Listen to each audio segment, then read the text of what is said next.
Hi, I'm Ruthie Dahle and welcome to my channel and welcome to Mental Health Thursdays. This week I want to be talking about soulmates, and if you want to know more, then keep on watching.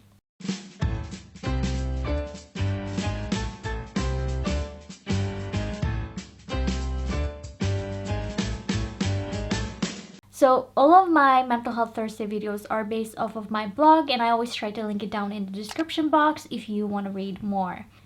Soulmates. I know that that's not necessarily something that people connect with mental health, but what type of relationship we do enter affects our mental health. So if we're going off from there and have that in the back of our minds, we are going to be talking about soulmates. Even though you may not believe they exist, I do believe they exist. And I know I'm not the only one out here who thinks that soulmates exist. Now, I know it sounds strange that out of like billions of people, there is one person that is meant for you. I know that sounds insane, but I think it sounds magical because imagine there's one person out there that knows you, that is gonna know you better than anybody else. You can have a best friend and a lover. To me, that sounds magical, but the kind of magic that is capable of achieving, you know? It's not magical in the sense that it will never happen. This is something that can happen. But the problem in today's society is the fact that we base relationships off of convenience and rather than love. We think that, oh, we're just gonna date whatever we see in our vicinity. And there's nothing wrong with dating and then checking the market out. There's absolutely nothing wrong with that.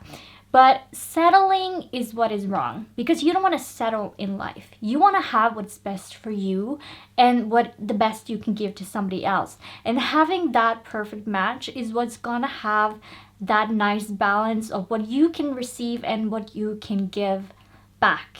So settling is never an option in this case. But you would think to ask yourself, well, then who is my soulmate? And that's not the right question to ask yourself. The right question to ask yourself is who is not your soulmate? Because if you think about it, it's the billions of people out there and you're finding the one person that matches with you.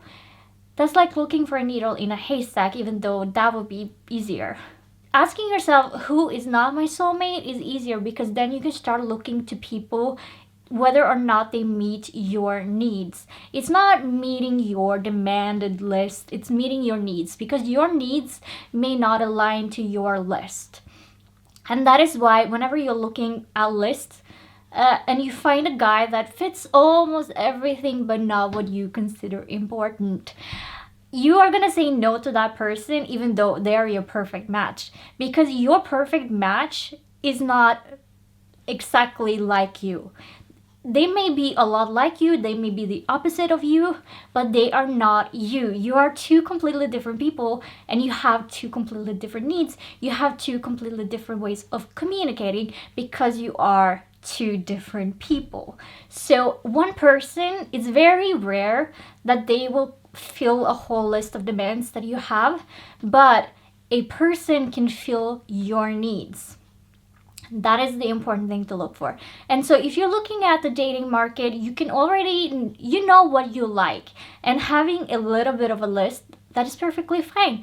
For instance, like if there is a hair color that is just not for you, then that's on your no list. Like that doesn't work. But that doesn't mean that every person that you meet with that hair color is an instant no. It's just like a con on your list. Like it's not a pro for the relationship. But if they have something else that kind of makes up for the hair color, you might think that, oh, actually this person is worth getting to know. So having a list that is not a deal breaker, but rather a preference, is how you should approach it.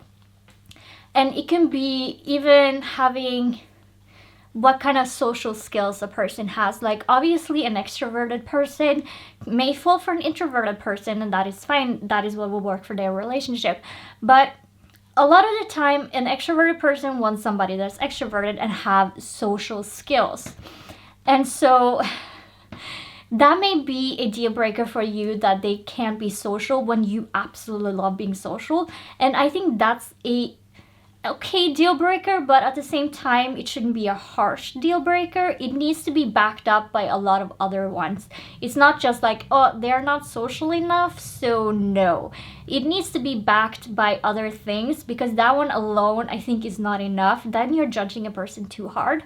So you're looking at a person that you potentially want to date, you potentially want to be with, and you find the things that you like or you don't like, and then you either go forward with that person or you move to the next. And that is how you're gonna pick apart and find out who is your soulmate. And you're gonna find your soulmate eventually. But in order to deduct the things that we need in a relationship, we need to work with our senses. Now, we have learned to be numb in life, to not really trust our instinct, trust our gut, listen to our inner voice. We have just become completely numb. And I say this even though there are people out there who are connected to these parts of themselves. And that is because we are mostly numb in those areas. But to deduct who is perfect for you, you need to listen to your gut. You need to listen to your instincts and your inner voice. That is you. The thing is, a lot of things can be learned through life. Our habits, our thoughts, how we speak, how we act, everything can be taught through life. But who we are as an essence, and that is our inner voice, our gut, our instincts, that is something that we're born with, and it's something that will never change. They can dull down over time, but they will never change. They are who we are. And that is why you need to listen to those voices to find the perfect match. Because they're going to tell you whether something is right or when something is wrong. And you need to remember that when something is right, you just know something is right. But at the same time, if you have a doubt, that can also be a sign too. And so finding love is very difficult in this world. As the saying goes, the easier it is to find sex, the harder it is to find love. And I do believe that is true. Now, I'm not saying you should not have sex, because you do whatever you want. But finding love becomes harder that way. You shouldn't just settle on the first thing you see. And a lot of people do this because, again, it's just easier. But settling for somebody who's not meant for you is just going to give you a content relationship. Now, most relationships today is content relationships. So you're going to think that is your soulmate. You're going to think this is the best option for you. But it is a convenience kind of a relationship. And I don't know about you, but I want something that is more than just a convenience, something that is more than just feeling nice. And it doesn't take a lot for it to feel more than nice. For me, I just think that to have somebody that will have my back and I will have their back, that is more than just a nice relationship. That is a great relationship. There are those little things that add up to make it a great relationship, not just a nice one. And I think you need to ask yourself, do you want a nice relationship or do you want a great one? And so many soulmates, they connect when their paths cross. And you can sense a shift in the atmosphere, in the vibe. And you just know there's just this click that happens. Now, not everybody is tuned into that click because like I said, they have their senses dulled. And that's why you need to work on your senses, your inner voice, and who you are. That shift happens and you just know, you see people saying that it was love at first sight, or there was just this click. Even if you just become best friends and then you date down the line, it's just that click that happens. And you can't deny the click. It just happens. But I also do believe that some people are connected since birth. And I know that sounds strange because babies don't connect like that. And you see it again. You see it again and again and again in history where people's lives kind of intertwine a lot back and forth before they finally end up together. Now, because they as soulmates are constantly drawn to each other, and some people, they would know their soulmates since they're basically born, or in elementary school or high school, and their lives are going to be intertwining a lot. And they're not gonna, some people pick up on it right away saying, oh, maybe this should be something, but some people just like, oh, it's just a coincidence. But is it a coincidence? But like I said, once soulmates are connected, there's this pull that pulls them towards each other. And you hear the stories about, you know, we were just at the same place. We were just at the same place at the same time, and we just kind of took it from there. And you hear that all the time. Maybe not in your immediate circle of friends, that depends on if whether or not they are with their soulmate or not. But whenever you have that cube meets, I guess, you have that click, like I said. Now, sometimes it doesn't click right away because, like I said, sense is dulled. And that is something that will grow into love. And you hear those stories too, where people meet and they're like best friends, they're good friends, and then they date down the line because they have this click where they want to be in each other's lives, but it's not romantic yet. That doesn't mean you're not soulmates. It doesn't mean anything other than for now you should be friends, and that is a perfectly way to start a relationship, is to be friends.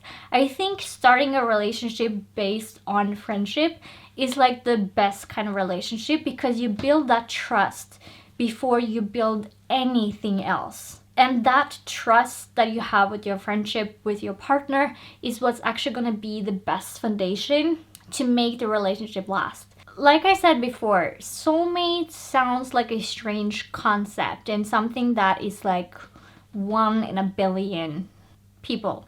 And it happens like 1 in a billion. But if you break it down to your needs and having the trust and building your foundation properly, then having a soulmate doesn't sound that crazy, because soulmate sounds magical. It sounds like something that just happens. But soulmates are a work of art. It takes work, and it is beautiful to look at when you see the relationship blossom. You can't forget that to have a soulmate in life, you have to work for it. It just, sometimes, yes, it sounds like it just shows up in your life and you're just like taking it from there. But what did you do before you met that person? What are you doing once you have met that person? And how much effort are you putting in? How much work are you putting in? So soulmate sounds magical, but it's a lot of work, and it takes self-work, working with another partner. And there's a reason why they say that the first year of marriage is hard, and that is because you have that work with each other, finding each other's patterns and preferences and how they like to do things, how they like things done. And then that can clash sometimes, and don't let that fight be the end of things, because it's just you finding each other's place in a relationship, finding your individuality in your partnership. Because you have to remember that a relationship is based off of 2 people, 2 individuals. And no matter how many interests you have in common, no matter how much fun you have together, there are 2 individual people that work differently. And it's not about a gender versus gender kind of a thing. It doesn't matter if it's the same gender kind of a relationship.